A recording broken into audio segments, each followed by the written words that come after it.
चलिए आगे हम लोग देखते हैं कि प्लास्टर ऑफ पेरिस क्या है और ये कैसे बनाता है। ये बहुत ही आसान है। देखिए, जो प्लास्टर ऑफ पेरिस होता है इसका रासायनिक नाम कैल्शियम सल्फेट हेमीहाइड्रेट होता है। यानी कि आपसे पूछा जाए कि प्लास्टर ऑफ पेरिस का रासायनिक नाम क्या है, बोलेंगे कैल्शियम सल्फेट हेमीहाइड्रेट। देखिए, कैल्शियम सल्फेट हेमीहाइड्रेट होता है तथा इसका रासायनिक सूत्र CaSO4 इंटू 1/2H2 होता है। यानी कि CaSO4 इंटू 1/2H2 होता है। चलिए आगे हम देखते हैं बनाने की विधि। इसे कैसे बनाया जाता है, तो एक जिप्सम होता है।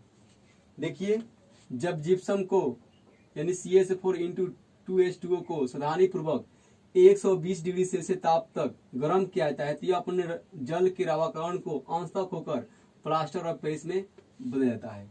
यानी कि जब जिप्सम को लिया जाता है, उसको लेने के बाद उसको सावधानी पूर्वक 120 डिग्री सेल्सियस ताप पर गर्म किया जाता है, जिससे वो अपने जल के रावाकरण को अंशतः खो देता है और क्या होता है, प्लास्टर ऑफ पेरिस में बदल जाता है। देखिए, ये हमारा जो है CaSO4 इंटू 2H2O, ये क्या है, जिप्सम है।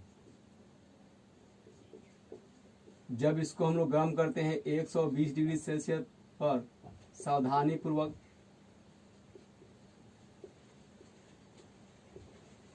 तो बनाता है CaSO4 into 1/2H2O plus 3/2H2O। ये बनाया। ये हमारा क्या है, प्लास्टर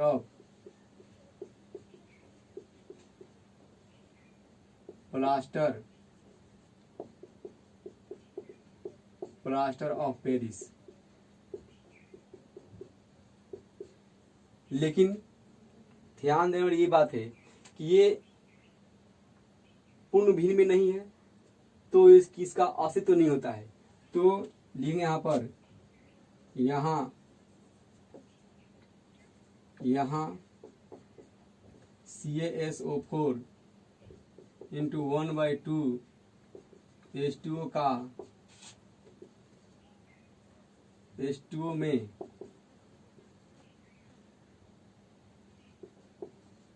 अपूर्ण भिन्न है, अतः इसका अस्तित्व नहीं होता है। तो क्या करेंगे, अगर हम इसमें 2 से मल्टीप्लाई करें तो इसका समीकरण कुछ ऐसे बनेगा। अतः CaSO4 इंटू 2H2O एरो, इसको करेंगे 120 डिग्री सेल्सियस ताप पर, तो बनेगा CaSO4 whole 2 into H2O plus 3H2O। यहाँ 2 लगा दीजिए तो क्या हमारा आएगा, प्लास्टर ऑफ पेरिस हो गया। Plaster of Paris. चलिए, ये बोलिए या ये दोनों क्या होता है, एक ही होता है, लेकिन इसका अस्तित्व नहीं होता है। इसमें हम 2 से मल्टीप्लाई कर दिए तो देखिए यहाँ 2 लग जाएगा, यहाँ 2 हट जाएगा, यहाँ 2 हट जाएगा।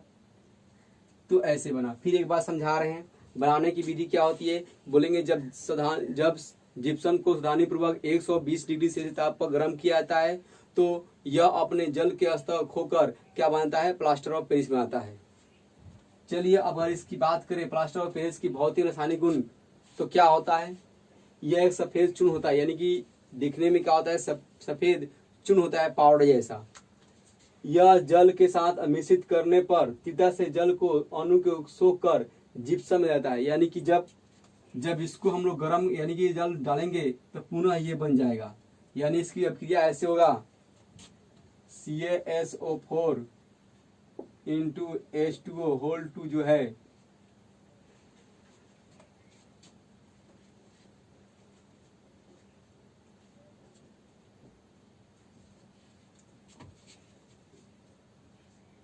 चलिए, ये H2O है, इसको जब हम लोग ये जो है CaSO4 होल 3H2O। ठीक है, इसको हम लोग जब जल में डालते हैं तो यहाँ पर 3H2O, ये फिर बनेगा जिप्सम में Ca2CaSO4 इंटू 2H2O। ये क्या होता है फिर अपने जिप्सम में, यानी कि जिप्सम में क्या होता है, बदल जाता है। फिर एक बात देखिए, जब जल में प्लास्टर ऑफ पेरिस को मिश्रित किया जाता है तो यह जल जो होता है, जल के अणु को आसानी से बहुत तीव्रता से सोख करके पुनः क्या होता है, जिप्सम में बदल जाता है। चलिए प्लास्टर ऑफ पेरिस का उपयोग देखते हैं। तो उपयोग इसका बहुत ही महत्वपूर्ण होता है शल्य चिकित्सा में टूटी हुई हड्डियों को जोड़ने में, यानी कि जब टूटता है हाथ पैर गोड़ टूटता है ना, तो उनमें क्या होता है, प्लास्टर ऑफ पेरिस यानी कि उजला लेप लगा देता है जो सूखने के बाद बहुत ही कठोर होता है। शल्य चिकित्सा में टूटी हुई हड्डियों को जोड़ने में किया जाता है। चलिए बड़े पैमाने पर मूर्ति खिलौना तथा सजावटी सामानों के सांचा बनाने में किया जाता है, यानी कि इसका उपयोग सबसे अधिक क्या किया जाता है, सबसे अधिक इसका मूर्ति बनाने में, खिलौना बनाने में और सजावटी सामानों के सांच बनाने में किया जाता है। आगे देखते हैं, इसका उपयोग दीवारों को प्लास्टर तथा नकाशेदार छत बनाने में किया जाता है, यानी कि इसका उपयोग दीवारों को प्लास्टर करने में और नकाशेदार छत बनाने में किया जाता है। ठीक है, आप इसका एक स्क्रीनशॉट लीजिए।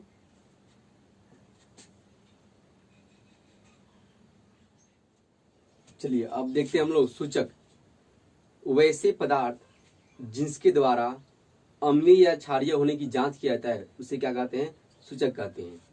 ठीक है, देखिए अम्लों एवं क्षार, इसकी परिभाषा होती है, अम्लों एवं क्षारकों के लिए जिस विशेष गुण धर्म वाले पदार्थों का उपयोग किया जाता है उसे क्या कहते हैं, सूचक कहते हैं। यानी कि अम्लों और क्षारकों के लिए जांच करने के लिए जिस पदार्थ का उपयोग किया जाता है उसे ही सूचक कहा जाता है। चलिए दूसरा देखते हैं। यहाँ पर देखिए सूचक के प्रकार होता है क्या, तो ये निम्नलिखित प्रकार होते हैं। प्रकृति सूचक, यानी कि वैसे सूचक जिनको हम प्रकृति से प्राप्त करते हैं उसे कहते हैं प्रकृति सूचक। देखिए वैसे सूचक जिनको हम प्रकृति से प्राप्त करते हैं उसे प्रकृति सूचक कहते हैं। जैसे में देखिए लिटमस पत्र, हल्दी, लाल गोभी का पत्ता, कुछ फूलों जैसे पेंटूनिया तथा जुरानियम की रंगीन पंखुड़ियां, ये जो होते हैं प्रकृति सूचक। आता है एग्जाम में कि 3 प्रकृति सूचक के नाम लिखें, तो यहाँ याद कीजिए, लिटमस पत्र हो जाएगा, हल्दी हो जाएगा, लाल गोभी का पत्ता हो जाएगा, कुछ फूलों के रंग, ठीक ना, कुछ फूलों के पंखुड़ियां जैसे में कौन कौन है, पिंटूनियम, जुरानियम, ये उदाहरण देंगे। चलिए देखते हैं इसका व्यवहार कैसे होता है। जो लिटमस पत्र है प्रकृति का सबसे महत्वपूर्ण, जो लिटमस पत्र होता है वो प्रकृति का सबसे महत्वपूर्ण क्या होता है, सूचक होता है। यह अम्लीय विलयन में लाल, क्षारीय विलयन में नीला तथा उदासीन विलयन को बैंगनी उत्पन्न करता है। यानी अगर लिटमस पत्र को अम्लीय विलयन में डाला जाए तो लाल कहता है, क्षारीय विलयन में डालेंगे तो नीला कर देगा और उदासीन विलयन में डालेंगे तो उसे क्या करता है कि बैंगनी रंग उत्पन्न करता है। देखिए हल्दी अम्लीय या उदासीन विलयनों में पीला तथा क्षारीय विलयनों में लाल भूरा हो जाता है। अगर हल्दी पत्र की बात करें तो उसको उदासीन या अम्लीय विलयन में डालेंगे तो पीले रंग का ही होगा, लेकिन अगर क्षारीय विलयन में डालेंगे तो लाल भूरा हो जाता है। देखिए अब आगे देखते हैं गंधीय सूचक, यानी कुछ ऐसे सूचक होते हैं जिनको हम लोग सुगंध या उनके सुगंधों के द्वारा हम लोग क्या करते हैं, जांच करते हैं। देखिए कुछ ऐसे प्राकृतिक पदार्थ होते हैं जिनके मौलिक गंध के द्वारा अम्लीय या क्षारीय होने की पता लगाया जाता है। यानी कुछ ऐसे सूचक प्राकृतिक सूचक होते हैं जिनके मौलिक गंधों के द्वारा क्षारीय या अम्लीय होने की जांच किया जाता है, यानी पता लगाया जाता है। जैसे में देखिए यहाँ पर गंध, उसे क्या कहते हैं, गंधीय सूचक कहते हैं। जैसे उदाहरण में प्याज, लवंग का तेल, बैनिना इत्र। बैनिना क्या होता है, इत्र होता है। देखिए एक बार और पढ़ते हैं। वह कुछ ऐसे प्राकृतिक पदार्थ होते हैं जिनके मौलिक गंध के द्वारा अम्लीय या क्षारीय होने का पता लगाया जाता है, उसे क्या कहते हैं, गंधीय सूचक कहते हैं। यानी कि उसे इसकी गंध के द्वारा हम लोग अम्लीय या क्षारीय होने का पता लगा सकते हैं, उसे गंधीय सूचक। जैसे प्याज, यहाँ प्याज है, लवंग का तेल तथा वैनिला इत्र होता है।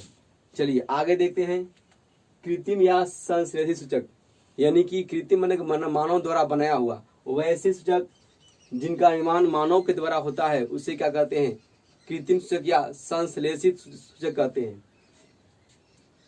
इसका उपयोग प्रयोगशाला में अम्ल क्षारक की जांच के लिए सफलतापूर्वक किया जाता है। यानी कि प्राकृतिक जो होता है जो कृत्रिम सूचक होते हैं उनका उपयोग प्रयोगशाला में अम्ल क्षारक की सफलतापूर्वक जांच के लिए किया जाता है। उदाहरण के देखिए, मेथिल ऑरेंज ये जो होता है अम्लीय विलयन में क्या होता है? लाल रंग का होता है। उदासीन विलयन में नारंगी होता है और क्षारीय विलयन में क्या होता है? पीला होता है। दूसरा हमारा है फिनोल्फथालीन, रंगहीन होता है किसमें? अम्लीय विलयन में क्या होता है? रंगहीन हो जाता है। और उदासीन विलयन में रंगहीन हो जाता है और क्षारीय विलयन में क्या होता है? गुलाबी रंग का होता है। तो आप इसको नोट कीजिए।